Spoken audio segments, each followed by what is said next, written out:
Bienvenue à chacun pour ce point de doctrine. On peut peut-être commencer en priant avant d'entrer dans le vif du sujet.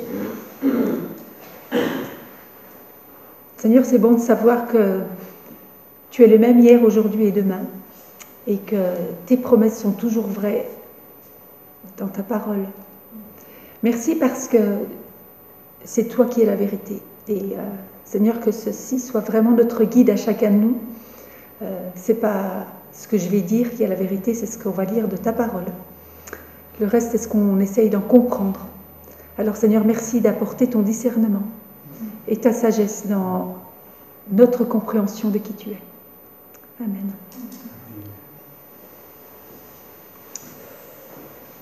Voilà, alors comme je l'ai dit, peut-être à ceux qui viennent pour la première fois ou pas, alors bienvenue en tout cas, on essaye de traiter ces thématiques de doctrine en 1 heure. C'est plus un petit peu un enseignement qu'un échange. Après, rien n'empêche l'échange, bien évidemment. Je ne répondrai pas à toutes les questions parce que je ne suis pas une spécialiste. J'ai juste travaillé vraiment ce point, comme j'essaie de travailler chaque point, et j'apprends toujours beaucoup de choses. Ce qu'on va voir ce soir, je ne vais pas vous apprendre grand-chose. L'idée de ces points de doctrine, c'est vraiment de fortifier notre foi dans le sens à savoir pourquoi on croit les choses et de les réaffirmer avec l'éclairage de la parole de Dieu. Donc on fouille un peu plus au niveau de ces questions-là. La question des œuvres, c'est ce que je disais dimanche, elle est vraiment en lien avec la question de la foi. Et c'est ce que vous avez vu avec Philippe il y a 1 mois. Donc ça va faire vraiment ce suivi-là.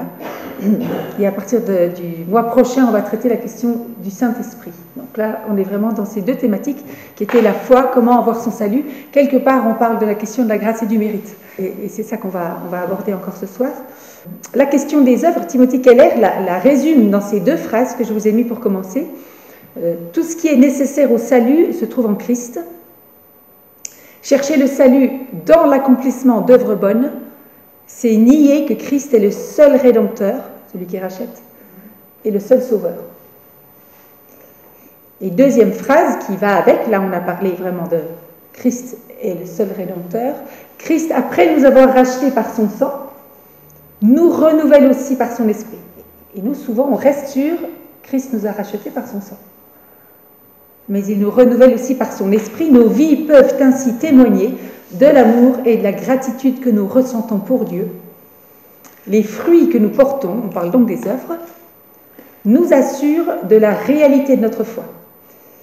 Et la piété de notre comportement peut en gagner d'autres à Christ. Et Timothy Keller se base principalement sur 3 versets. Je vais vous lire Galates 2,16 et puis 1 Pierre. Romain, on le lira encore tout à l'heure. Galates 2,16, cependant, alors je les lis, puisque comme c'est sur YouTube, ça va mieux s'entendre. C'est pour ça que du coup, c'est moi qui les lis. Cependant, nous savons que ce n'est pas sur la base des œuvres de la loi que l'homme est déclaré juste, mais au moyen de la foi en Jésus-Christ. Ainsi, nous aussi, nous avons cru en Jésus-Christ afin d'être déclarés justes. J'ai dit qu'on parlerait de justification. Sur la base de la foi en Christ et non des œuvres de la loi. Puisque personne ne sera considéré comme juste sur la base des œuvres de la loi. Le texte est très clair. Et 1 Pierre 2, les versets 9 à 12, vous, au contraire, vous êtes un peuple choisi, des prêtres royaux, une nation sainte, un peuple racheté. Il y a toujours cette question de la rédemption. Afin de proclamer les louanges de celui qui vous a appelé des ténèbres à sa merveilleuse lumière. Bien-aimés, je vous encourage en tant que résidents temporaires et étrangers sur la terre, à vous abstenir des désirs de votre nature propre qui font la guerre à l'âme. Ayez une bonne conduite au milieu des non-croyants, afin que là même où ils vous calomnient, comme si vous faisiez le mal, ils remarquent votre belle manière d'agir et rendre gloire à Dieu le jour où il interviendra. La question des œuvres, elle évoque tout cela à la fois. La place du salut, mais aussi la place de notre témoignage. Donc on va essayer de parler ce soir déjà de ce qui lie Dieu à l'homme. On verra ensuite ce qu'est la justification, on verra ensuite ce qu'est la sanctification, et pourquoi je l'ai dit dans cet ordre-là, c'est qu'il y a une raison. Et puis ensuite, on essaiera de voir ce que ça implique. Qu'est-ce qu'implique la sanctification? On va parler de notion de foi vivante, ou de foi morte. Et on va parler en particulier des argumentaires de Jacques, et puis de Paul, un petit peu. Et ensuite, quel est mon rôle, finalement, dans cette sanctification? Est-ce que je suis seule à devoir travailler là-dedans? Et pour finir, on verra un peu qu'est-ce qui me motive finalement à pratiquer les œuvres bonnes, puisqu'apparemment je n'y gagne pas grand-chose, en tout cas pas mon salut. Donc c'est un peu ce que je vous propose de voir ce soir. Le thème il est immense en fait, et chaque fois que je lis un verset ou que j'en entends, je me dis ah oui celui-là j'aurais pu le mettre, ah oui celui-là j'aurais pu le mettre. En fait, il y en a tellement que ça va être, c'est pas exhaustif. Hein. C'est vraiment, je vais essayer d'aborder cette question de cette manière. Et bien sûr, il y a encore beaucoup de choses à rajouter. Alors, on va avancer dans cette question-là. Ça me paraissait intéressant, avant de commencer de parler de cette question du salut, de voir en amont, qu'est-ce qui me lie à Dieu? Quelle est cette relation que Dieu propose à l'homme? Comment est-ce que vous décririez par un mot cette relation que Dieu veut créer à l'homme? Parce qu'on est quand même là-dedans, si on réfléchit bien. Allez-y, parce qu'il n'y a pas de fausse réponse. Hein. Une amitié, ok. Espérance. Une espérance, oui. On n'a pas un Dieu là-haut et des hommes sur terre. Et souvent, quand on témoigne, on parle d'un Dieu de relation. On dit que Dieu vient à notre rencontre. Quand on parle de notre conversion, on dit qu'on a rencontré Dieu. On est donc bien dans une thématique de relation. Et il y a un mot en théologie qui résume tout ça, qui est le mot alliance. Dieu fait alliance avec l'homme. Et ce mot-là, il est très important parce que finalement, ça va être la base de notre thématique de ce soir et de la thématique de la foi. Dieu fait alliance avec l'homme.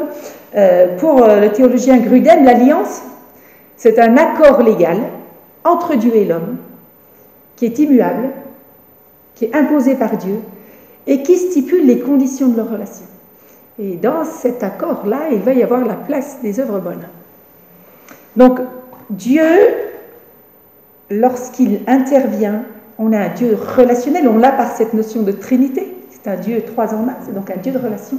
Cette relation-là, c'est une question d'alliance. Et il y a des mots importants, en fait, dans cette définition qui vont nous aider à cheminer dans cette question de la pratique des bonnes œuvres, quelque part.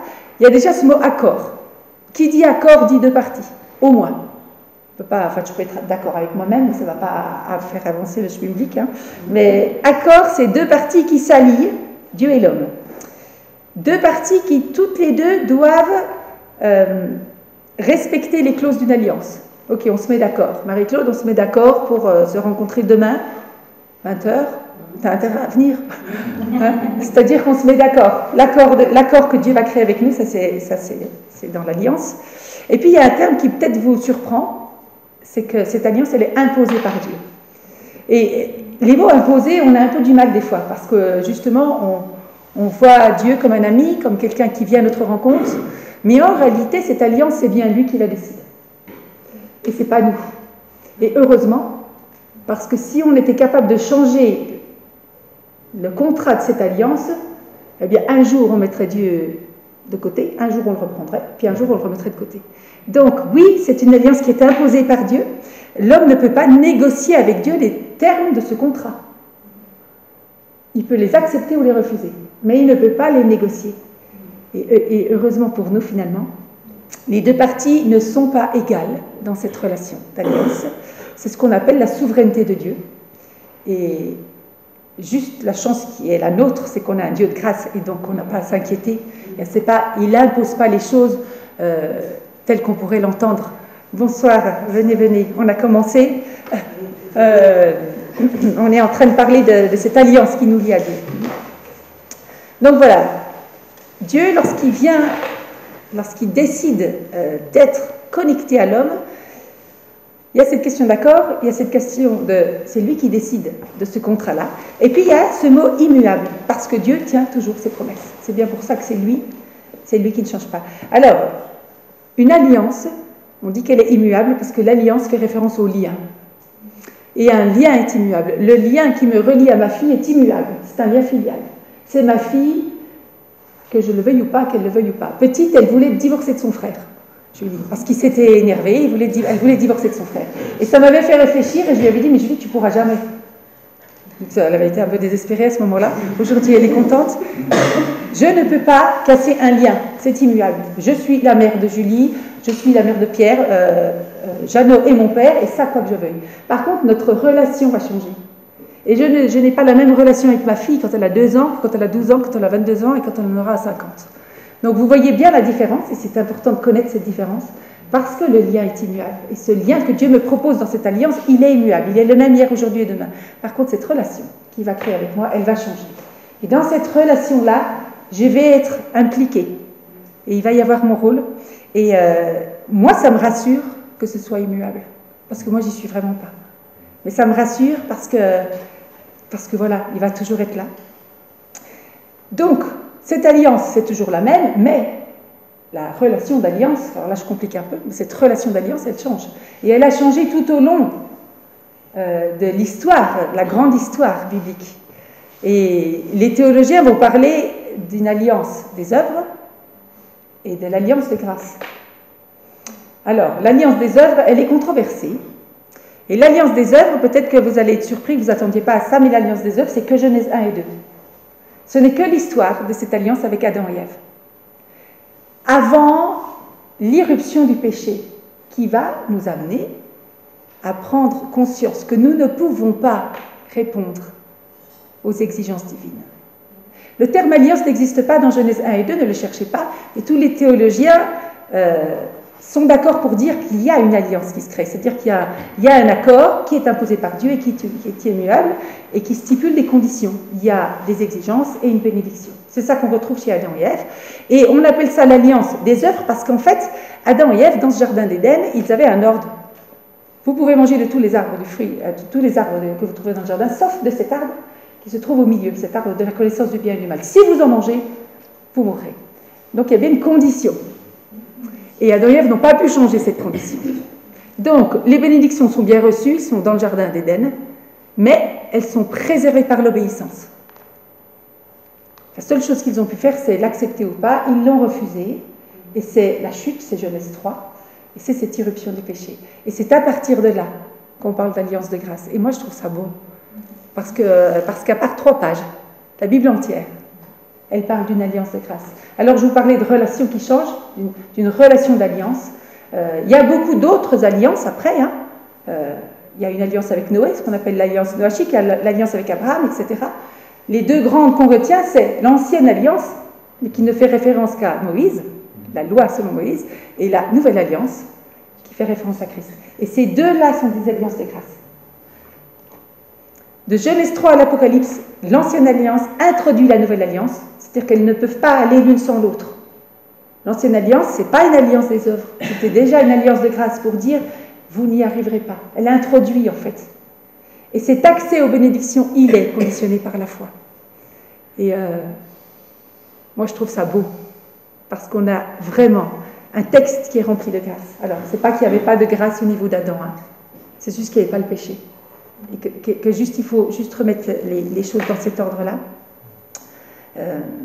Donc voilà, ce qui est présenté dans l'ancienne alliance va être dévoilé dans la nouvelle, et ce qu'on va découvrir de Genèse 3 à l'Apocalypse, c'est que si vous mangez de cet arbre, vous mourrez. Et bien maintenant, il n'y a plus aucune de nos actions qui peuvent nous sauver ou pas. Nos œuvres ne nous permettent pas de réintégrer ce jardin d'Éden. Nos œuvres ne nous permettent pas de nous sauver. Ce salut ne peut pas être conditionné par nos œuvres. C'est ça qui va être dit, parce qu'il est conditionné par l'œuvre de Christ, pas par l'œuvre des hommes. Et c'est un peu toute l'histoire de ce texte biblique. La Bible affirme que notre salut n'est pas conditionné par ce que nous sommes ou ce que nous faisons. Il n'est pas conditionné par notre capacité à obéir à la loi, ça va être cette ancienne alliance, pour nous montrer qu'on n'est pas capable. Et c'est ce que dit donc, Paul tout à l'heure, et que je n'ai pas lu, Romains 3,20, « Personne ne sera déclaré juste devant lui parce qu'il aura accompli les œuvres demandées par la loi. » On est dans cette alliance-là. En effet, la loi donne seulement la connaissance du péché. La loi donne seulement la connaissance du péché. On est dans une alliance de grâce. L'expression « l'œuvre de la loi », on le trouve beaucoup dans le Nouveau Testament. L'œuvre de la loi, c'est vraiment obéir à cette loi de Moïse, à la loi mosaïque. Et cette obéissance, vous le savez autant que moi, elle n'est pas possible et elle n'est même pas demandée en réalité. puisque cette loi nous est donnée pour qu'on prenne conscience qu'on n'en est pas capable. Et c'est très différent. Elle nous est donnée, quand elle dit qu'elle est parfaite pas dans le sens où vous n'y arrivez pas, vous êtes parfait, mais dans le sens où elle est parfaite, vous n'y arrivez pas, c'est une affirmation. Je vous la montre juste pour que vous sachiez que vous n'y arriverez pas. On ne peut pas retrouver cet état de proximité avec Dieu en obéissant à une loi quelconque. Et voilà pourquoi, quand on parle de conversion, on dit que c'est un acte de reconnaissance de notre statut de pécheur. Je reconnais que je ne peux rien faire. Et j'accepte que seul Dieu peut faire quelque chose. Je reconnais que mes œuvres ne servent à rien, même les bonnes, mais je reconnais que seule l'œuvre de Christ va servir. C'est ça la conversion. C'est juste ça en fait. J'accepte, c'est un acte de foi dans le sens où, je fais confiance à Dieu, je ne peux rien faire d'autre en fait. Et lorsque je fais ce pas-là de reconnaissance, alors Dieu va faire sa part, qui est celle de la justification. Il va me rendre juste, une fois que je l'ai reconnu. Et c'est pour ça que c'est si important de commencer cette question des œuvres par ce thème de justification. La justification, Romains 3, 26, celui qui croit en Jésus est déclaré juste par Dieu. La justification, c'est la réponse de Dieu à, quelque part, au fait que j'ai mis le genou à terre et que j'ai dit « Ok, j'y arriverai pas ». Ok, je ne peux pas me sauver par moi-même. Ok, mes œuvres ne servent à rien. Je peux essayer de faire toutes les bonnes œuvres que je veux, mais ça ne sert à rien pour ce salut que je vais acquérir. Et quand je dis ça à Dieu, ok, il me rend juste. C'est lui qui va me rendre juste et qui va me déclarer juste. C'est ça qui me sauve.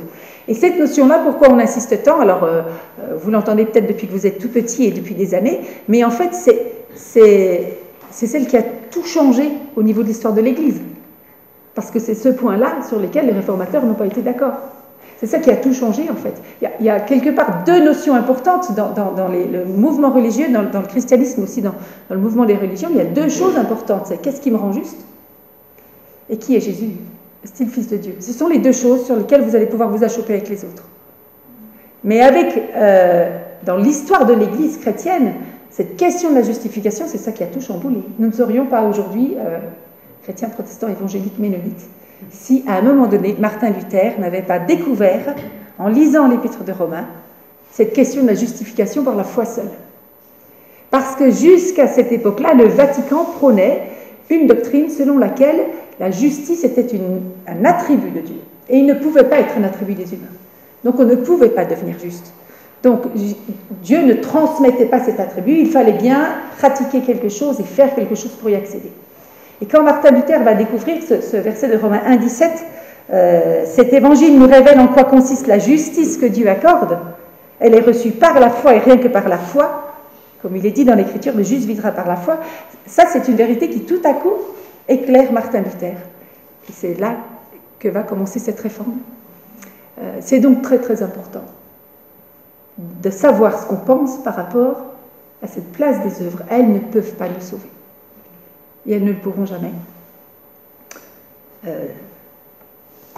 Jean Calvin va poursuivre, et j'aime bien sa phrase, et il dit « Il existe un domaine dans lequel le monde entier s'égare.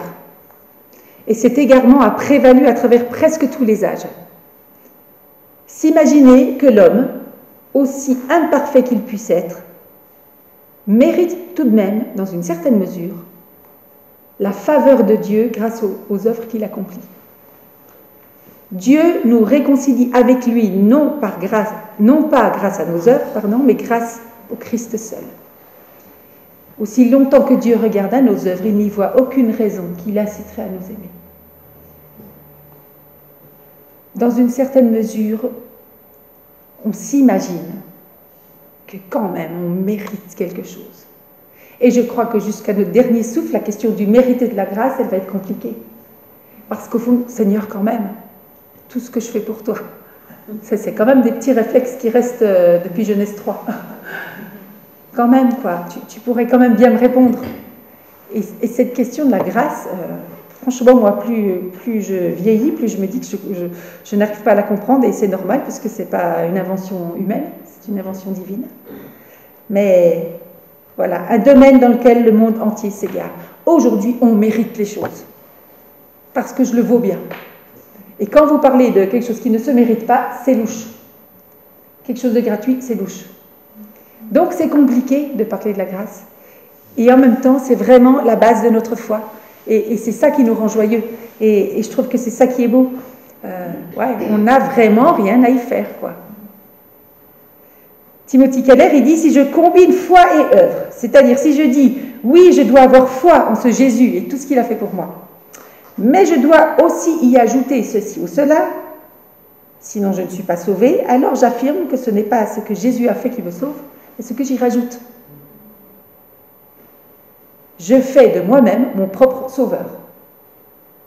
Donc mes œuvres ne me sauvent pas, sinon je deviens mon propre sauveur. Et ça c'est dangereux, c'est se prendre pour Dieu. Quand Jésus est mort, il a dit « Tout est accompli, il n'y a rien à ajouter ».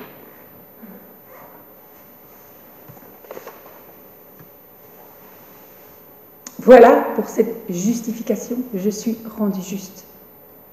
Et ça c'est, je crois, le plus beau cadeau que nous ayons pu recevoir.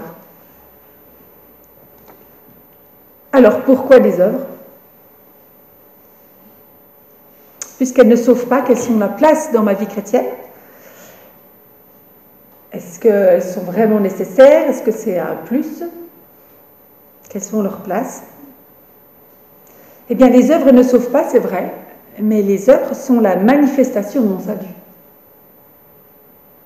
Elles ne sauvent pas, mais elles prouvent que je suis sauvée. Alors, c'est vrai dans une certaine mesure, mais si vous me voyez au volant de ma voiture, c'est que j'ai le permis, normalement. En toute logique, si vous me voyez conduire, c'est que j'ai le permis. Je ne vais pas conduire pour avoir le permis, parce que là, c'est dangereux. Mais je conduis parce que j'ai le permis. Enfin, voilà. Aujourd'hui, bien sûr, on peut passer à autre chose, mais nos œuvres sont la manifestation de notre salut. Elles ont donc une place immense. Et Paul va beaucoup plus loin, parce que Paul, il dit, nous avons été créés pour des œuvres bonnes, que Dieu a préparées d'avance afin que nous les pratiquions. En fait, les œuvres, c'est notre raison d'être. C'est juste notre raison d'être, les œuvres. Elles ont une place incontournable dans notre vie de chrétien, parce que finalement, les pratiquer, c'est entrer dans la volonté de Dieu. Dieu m'a créé pour des œuvres bonnes. Je m'inscris dans sa mission, je réponds à son appel, vous mettez les mots que vous voulez, je réjouis le cœur de Dieu quand je pratique ces œuvres, ce qu'on va appeler les œuvres de la foi, qui pourraient être contradictoires. Mais je suis créée pour ça. Je ne pratique pas le bien, je ne fais pas le bien, je ne manifeste pas ma foi pour être sauvée, je manifeste parce que je suis sauvée. Et ce qui va être important, parce qu'on va parler de justification et de sanctification, c'est de les mettre dans le bon ordre, parce que des fois on les inverse. Alors vous allez me dire, j'ai tout dit, on est sauvé par l'œuvre de Christ et on est créé pour faire le bien, pour pratiquer les bonnes œuvres. Maintenant, je vous ai tout dit, on peut arrêter ce soir, c'est tout. Pourquoi est-ce qu'on continue encore une demi-heure? C'est parce que depuis Genèse 3, notre nature ne fait pas le bien qu'elle veut, mais je fais au contraire le mal que je ne veux pas. C'est-à-dire que j'en suis consciente, quelque part au fond de moi, que je suis créée pour faire des œuvres bonnes. J'ai envie de faire le bien, j'ai envie de manifester que j'appartiens à Christ, j'ai envie de témoigner. Mais alors, à la fin de la journée, quand je fais le débrief avec moi-même, c'est pas toujours top en fait. Hein. Et c'est là qu'apparaît cette notion extrêmement importante de la sanctification. C'est-à-dire devenir plus saint. C'est ça la sanctification. Hein.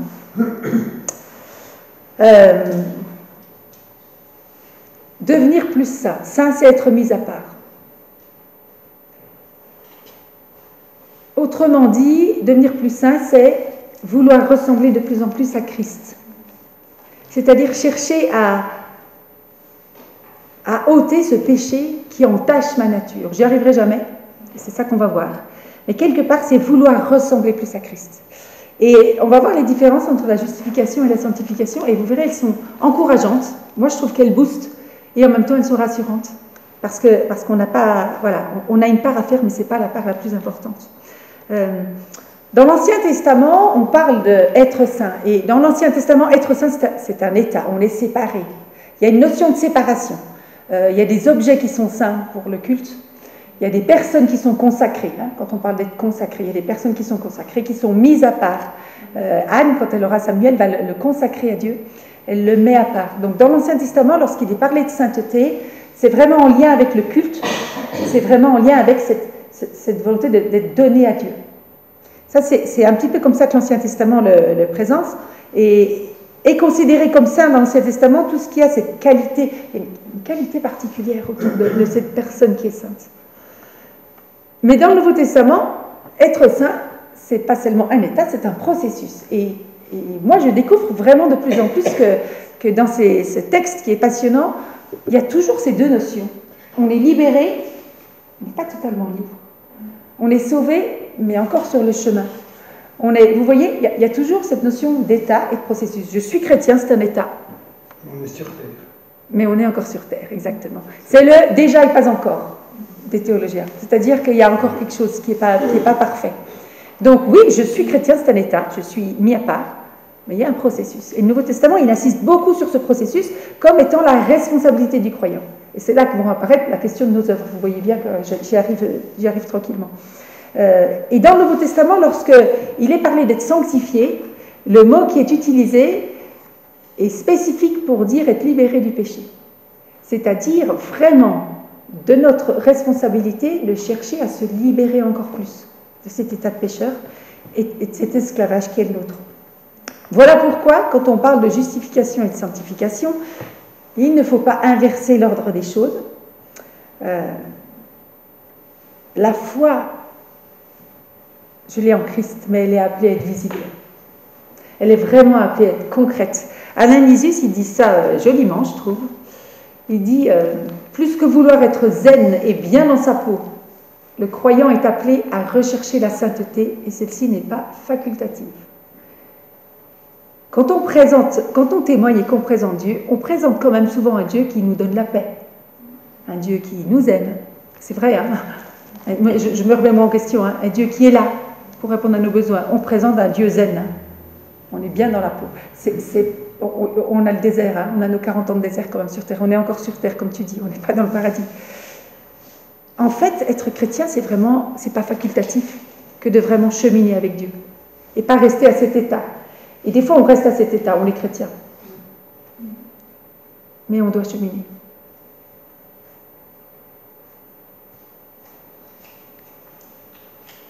On est appelé à nous sanctifier, c'est-à-dire à grandir de plus en plus dans la justice de Dieu. On est appelé à s'approprier la justification. Je peux passer mon permis, avoir mon permis et ne jamais conduire. Ça ne sert pas à grand-chose en fait. Donc c'est un petit peu ça qui passe par nos œuvres. La sanctification, elle fait donc suite, elle nous implique de manière personnelle, elle est ce processus. Grudem, il l'a défini ainsi, la sanctification, c'est une œuvre progressive, à la fois de Dieu et de l'homme, dont l'objectif, c'est pas de me rendre meilleur, on n'est pas dans le mérite en fait, c'est de me rendre de plus en plus libre à l'égard du péché. Et donc de plus en plus semblable à Christ, dans le contexte de mon existence quotidienne, c'est-à-dire sur terre. Et c'est ce temps-là de ma vie terrestre sur lequel je dois cheminer dans la sanctification. Je suis déjà saint, l'état il m'est donné. Donc quand je serai dans les bras de Dieu, je n'aurai plus à être sanctifié. Je vais connaître cet état parfait. Mais tant que je suis sur terre, je suis appelée dans mon contexte d'existence quotidienne à chercher à me libérer de plus en plus de ce péché. Et c'est là qu'on va voir comment agir de manière de plus en plus semblable à Christ. Alors voilà un petit peu pour ces deux points de justification et de sanctification. Je vais essayer de vous les résumer. La justification, c'est un statut, c'est ce que j'ai dit. La sanctification, elle se poursuit toute la vie et c'est une condition intérieure. C'est pas ce statut-là, ce statut, c'est Dieu qui me le donne. La sanctification, c'est une condition intérieure qui se poursuit tout au long de la vie. La justification, elle a lieu une fois pour toutes. C'est quand Dieu est mort pour moi. C'est quand il m'a racheté et qui m'a rendu juste. La sanctification, elle se poursuit toute la vie. La justification, elle est entièrement l'œuvre de Dieu. J'y suis pour rien. La sanctification, nous y participons, c'est-à-dire que Dieu a aussi un rôle. Mais je participe à ça. Je ne participe pas à ma justification. Je ne peux pas me rendre juste moi-même. La justification, elle est parfaite. La sanctification, elle ne l'est jamais. Je ne serai jamais parfaite tant que je serai sur cette terre. Et ce que j'aime le plus, c'est que la justification, elle est identique pour nous tous. J'ai été rendu juste comme chacun de vous, je suis rendu juste de la même manière. Mais la sanctification, elle est extrêmement différente. Et ça, j'aime parce que le chemin que nous avons n'est pas le même. Et les choses que Dieu va vouloir sanctifier, le chemin qui est le mien n'est pas le vôtre. Donc, je n'ai pas à me comparer et à me dire, lui est quand même meilleur là-dedans, ou lui... Non, parce que cette sanctification, Dieu va faire avec mon expérience à moi, avec ma vie à moi, avec les conditions qui sont les miennes, avec le cœur qui est le mien. Il va cheminer à ma vitesse. Et vraiment pour moi, prendre conscience de ça, c'est me rappeler que je ne dois pas juger les œuvres de l'autre. Que je ne dois pas juger le chemin de l'autre, que Dieu le sanctifie à son rythme, quoi. Oui, on a à être conscient de ce qu'il veut faire en nous. Mais en fait, Dieu va faire de manière tellement différente. Et il n'y a pas une meilleure manière qu'une autre, quoi. Et ça, pour moi, c'est vraiment encourageant.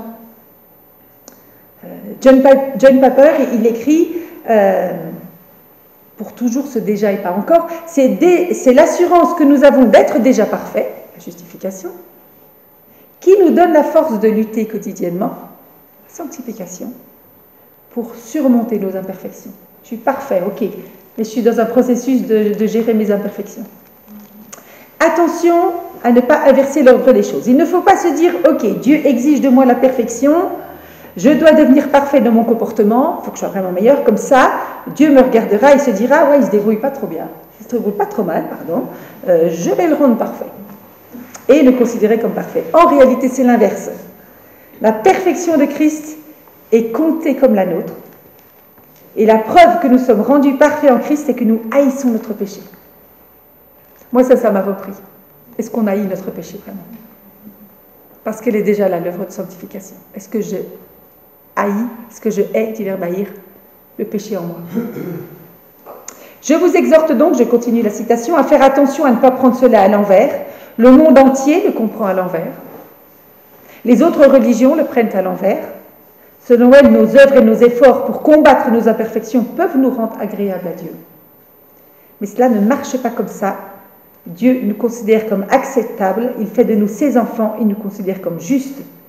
Et c'est à cause de cette justice que nous passons ensuite notre vie à devenir ce que nous sommes déjà. C'est beau ça. Nous passons notre vie à devenir ce que nous sommes déjà. Et je vous cite encore Ligon Ducamp, alors je ne sais pas si ça se prononce comme ça. Mais dans le salut, à travers l'œuvre de Jésus-Christ, nous ne trouvons pas seulement le pardon, mais aussi la transformation. Franchement, moi, je trouve que je m'arrête souvent à la première partie. En Christ, je trouve le pardon. Je ne trouve pas seulement le pardon, je trouve la transformation. Ainsi, le salut par la grâce ne veut pas dire que le changement d'attitude ou la croissance est inutile à la vie chrétienne. Cela veut dire que ce changement d'attitude et cette croissance sont maintenant possibles par l'œuvre de son Saint-Esprit en nous. Voilà pour ces deux thématiques. Voilà pour résumer. Pour résumer, la justification, c'est la cause de mon salut. La sanctification, c'est la conséquence. Il y en a qu'une cause, il y en a une conséquence. Si je me trompe dans l'ordre, alors je me trompe vraiment de la vision de Dieu et de ce qu'il attend de moi. C'est pour ça que ce point de la place des œuvres, elle est hyper essentielle à bien comprendre, parce que toute notre vie, on va avoir tendance à inverser l'ordre des choses. Et à se dire quand même, quoi, Seigneur. Ça va jusque-là? Ouais, ok. Alors, qu'est-ce qui implique la sanctification? On n'a plus que 2 points. Eh bien, on parle là de foi vivante. On parle des œuvres de la foi. Et ça, c'est vraiment l'argumentaire du Nouveau Testament. La foi chrétienne, c'est une foi vivante. C'est pas qu'une foi, c'est une foi vivante. Une foi agissante. Il y a différentes versions. Et les deux mots vont ensemble. On ne devrait jamais dire « j'ai la foi ». On devrait dire « j'ai une foi vivante ». Parce que c'est ça qui définit, et c'est ça ça va être l'argumentaire de Jacques. On va s'y arrêter un tout petit peu. Si vous voulez prendre vos Bibles, en fait, on va voir Genèse 2, 17 à 26. Je n'ai noté que de 17 à 20. On va s'attarder un tout petit peu là-dessus. Après, j'irai plus vite. On va voir les arguments de Jacques et les arguments de Paul pour dire qu'est-ce qui implique la sanctification, qu'est-ce que ça implique cette foi. finalement, cette place des œuvres. Jacques 2, 17 à 20, « Or la foi sans ses œuvres est une foi morte. » Certaines traductions disent une foi inutile.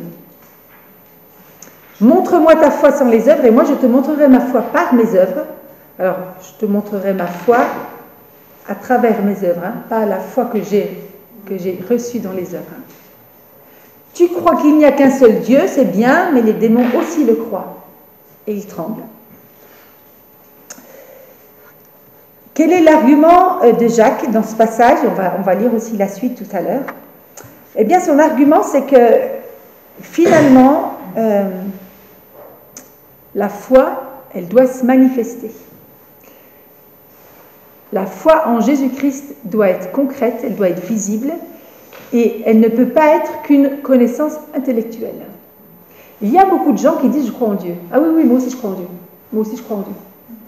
Ce que dit Jacques est assez fort quand même, assez brut. Hein. Les démons aussi disent « je crois, il y a un seul Dieu ». Et ça, c'est pas une confession hein, de foi, c'est-à-dire qu'il n'y a pas de confiance derrière. C'est juste une déclaration intellectuelle d'un fait qu'ils ne peuvent pas nier. Et on voit dans les évangiles combien les démons sont obligés de dire c'est le Fils de Dieu. Mais ce n'est pas une profession, ce n'est pas une confession de foi. Pourquoi? Parce qu'ils ne s'y soumettent pas. Parce qu'en disant ça, ils ne se soumettent pas à l'autorité de Jésus. Et notre foi, pour qu'elle soit vivante, il faut qu'elle soit soumise à l'autorité de Christ. Et pour être soumise à l'autorité de Christ, il faut qu'elle soit visible. Et c'est ça que Jacques veut essayer de prouver. C'est-à-dire qu'on ne peut pas être dans une conviction intellectuelle. Il faut que ce soit visible. Si je dis à tout le monde, au boulot, tout le monde, je suis chrétienne, mais qu'il n'y a aucune différence, mais alors ça sert à rien, il vaut mieux que je dise rien en fait. Hein. Il vaut mieux que je dise rien parce qu'ils vont dire ok, ça sert à quoi? Donc vraiment, ça c'est l'argument de Jacques et il est assez fort. La confession de notre bouche, si tu crois si tu déclares de ta bouche et tu confesses que Jésus-Christ est le Fils de Dieu, il y a cette confession, cette profession, c'est une spécificité des Ménonites, hein, de professer, mais elles doivent être faites du cœur. Cette conviction, elle doit venir du cœur, ça ne peut pas être intellectuel.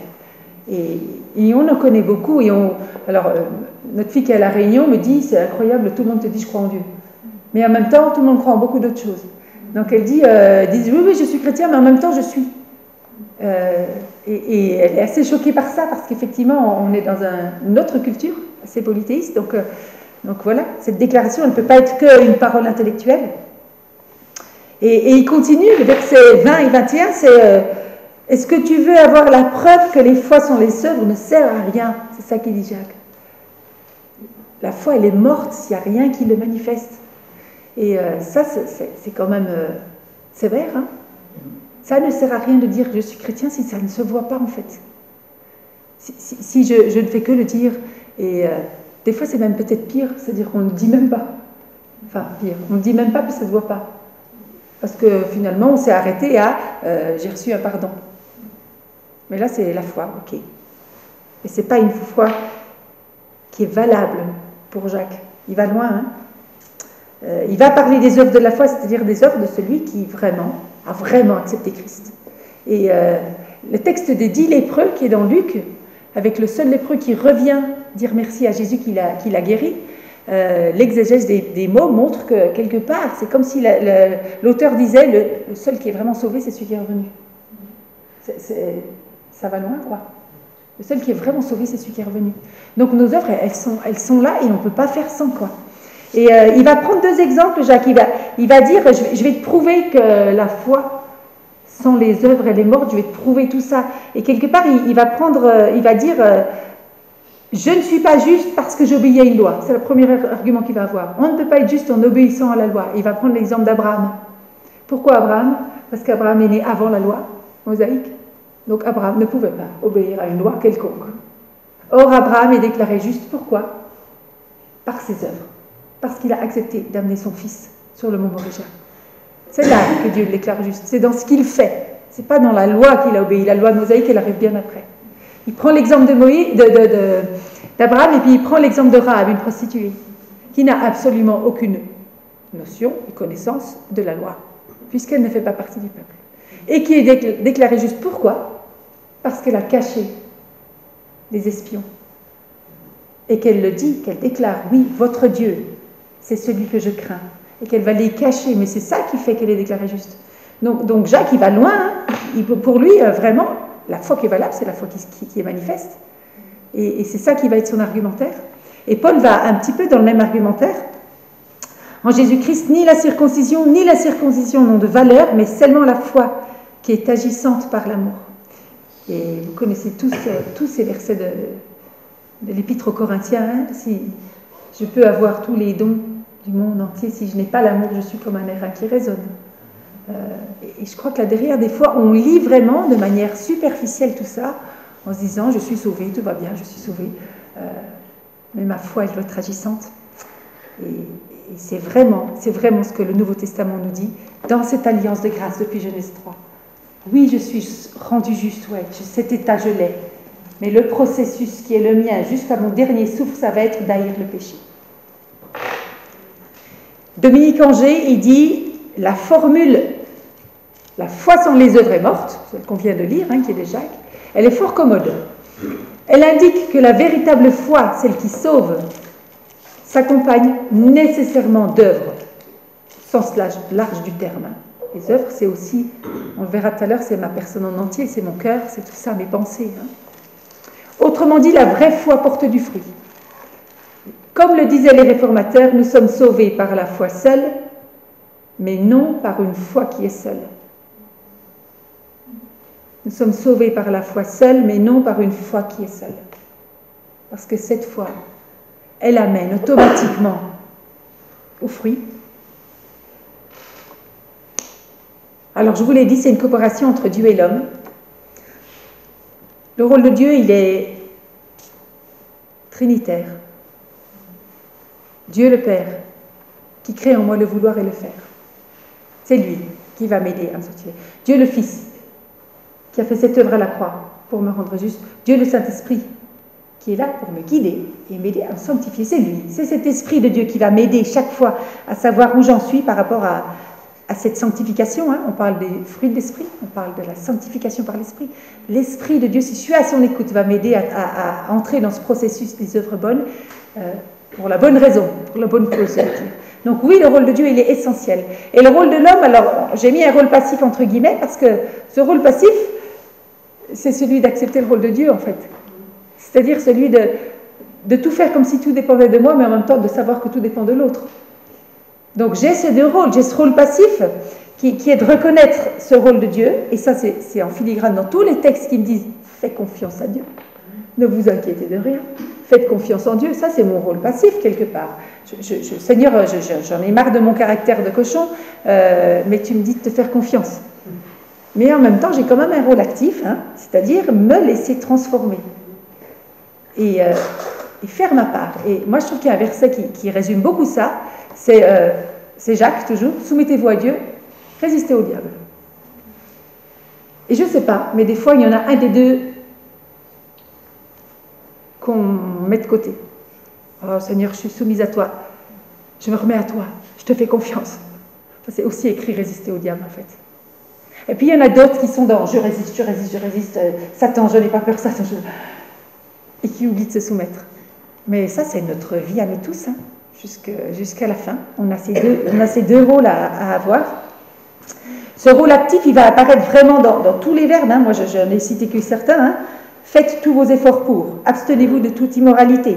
Rendez-vous vous-même pur comme le Christ est pur. Fuyez l'inconduite. Résistez au diable. Il y en a beaucoup. Hein. Faites mourir tous les actes mauvais de votre corps. Ils sont là. Il est là notre rôle actif. Et on ne peut pas parler de rôle actif. Vous voyez, c'est tous des verbes d'action. Sans parler d'obéissance. On est en plein dans le domaine de l'obéissance.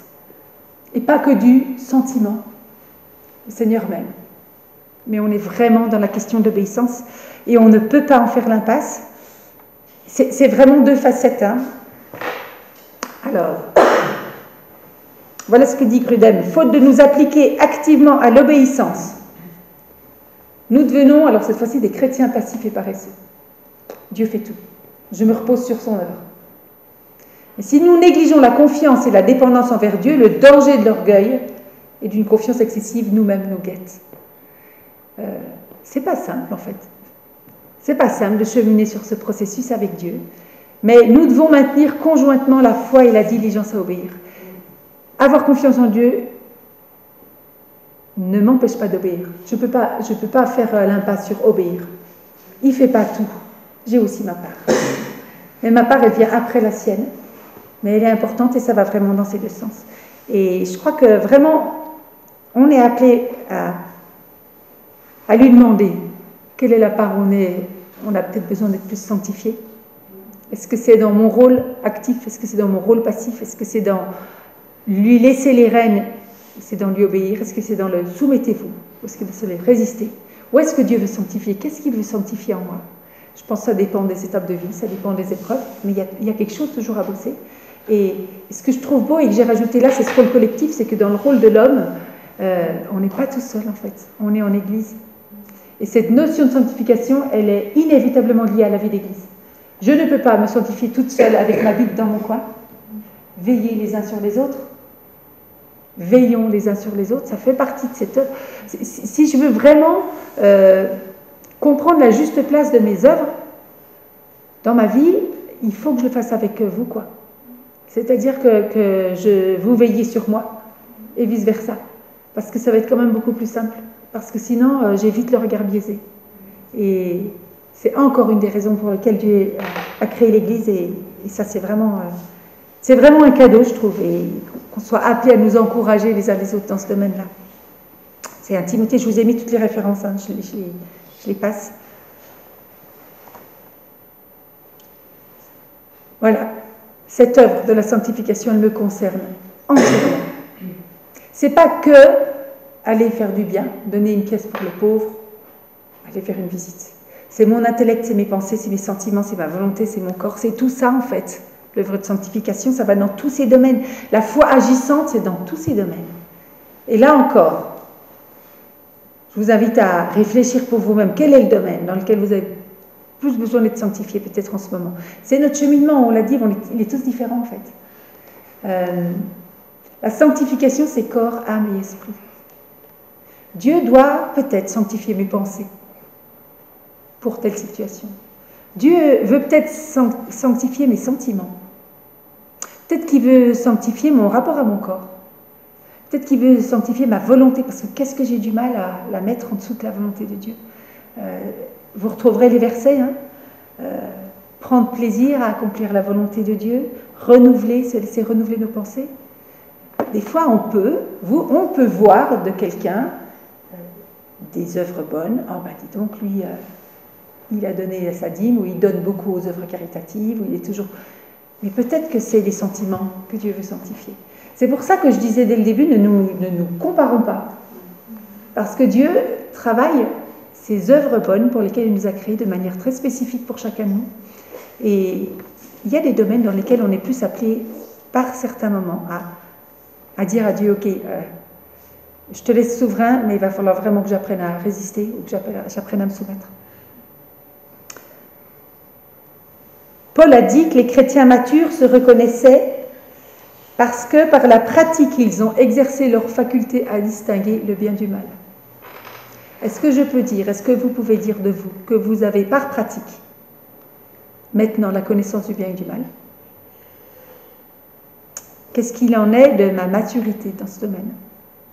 Est-ce que je peux affirmer, en considérant les dernières années de ma vie avec Dieu, que j'ai avancé dans la sanctification? Est-ce qu'il y a des domaines dans lesquels j'ai mieux compris cette pratique des œuvres bonnes? Et dans quel sens le faire? Est-ce que je peux nommer des choses que j'ai soit arrêtées ou fait pour une autre raison, pour une meilleure raison?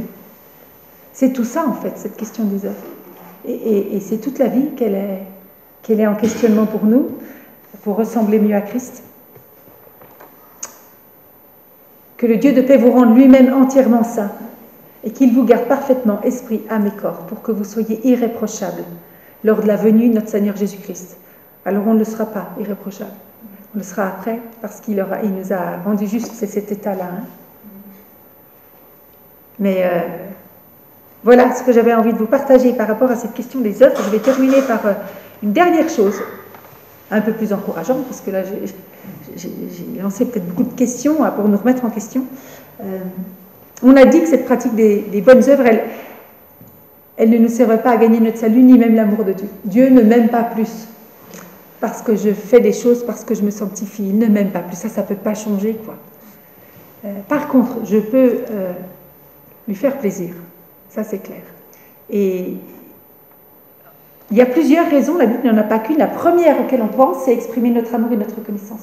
Seigneur, en fait, je veux cheminer, je veux te ressembler plus parce que juste j'ai envie de te dire merci pour ce que tu as fait.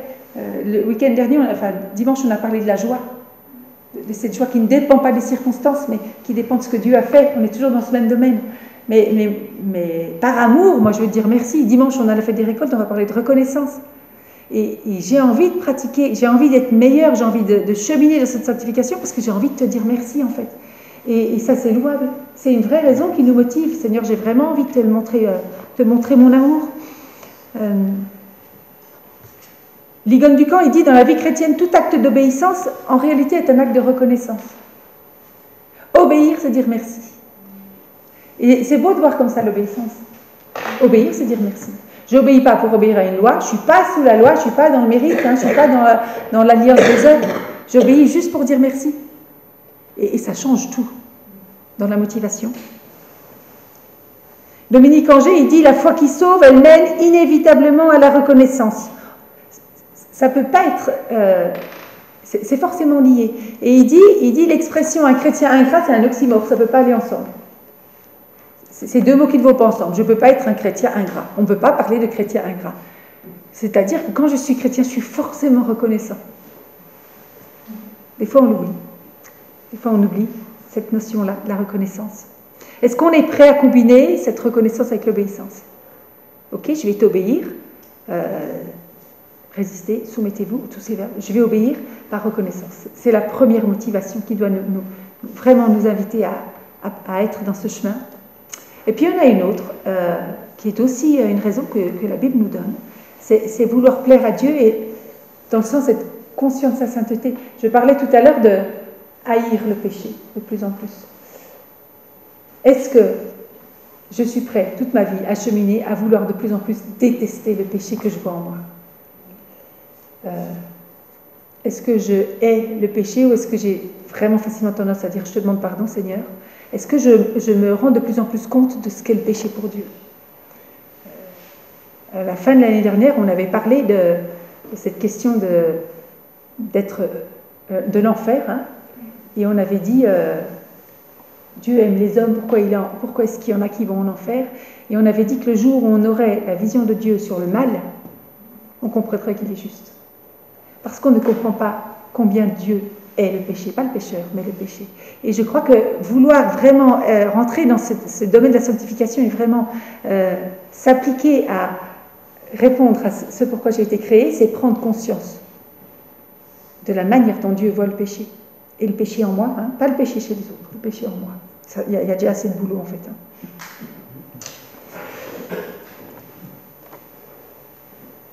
Est-ce que je veux avoir un témoignage qui impacte plus les cherchants Dieu? On a lu les versets, on en a lu encore dimanche. C'est ainsi que votre lumière doit briller devant tous les hommes. C'est comme ça qu'on a fini le culte dimanche. Pour qu'ils voient le bien que vous faites et qu'ils en attribuent la gloire, pas à vous, mais au Père Céleste. Et moi, je dis souvent que quand on nous dit dans notre entourage « Oh, mais t'es une bonne personne, c'est super ce que tu fais », le focus, il est sur moi. Il faut qu'à un moment donné, je dise « Ça ne vient pas de moi ». Pour que la gloire soit rendue à Jésus-Christ. Sinon, je remets le focus sur moi et la lumière sur moi. Il faut que votre lumière brille pour qu'ils en attribuent la gloire à votre Père Céleste. Il faut donc qu'ils sachent que j'appartiens au Père Céleste.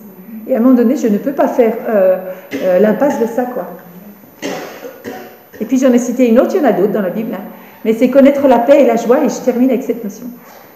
Connaître la paix et la joie que procure le service. Parce que si j'ai été créé pour des œuvres bonnes, et si je rentre dans cette volonté-là que Dieu a pour ma vie, mon œuvre, c'est pas la tienne, c'en est une particulière dans laquelle il m'invite.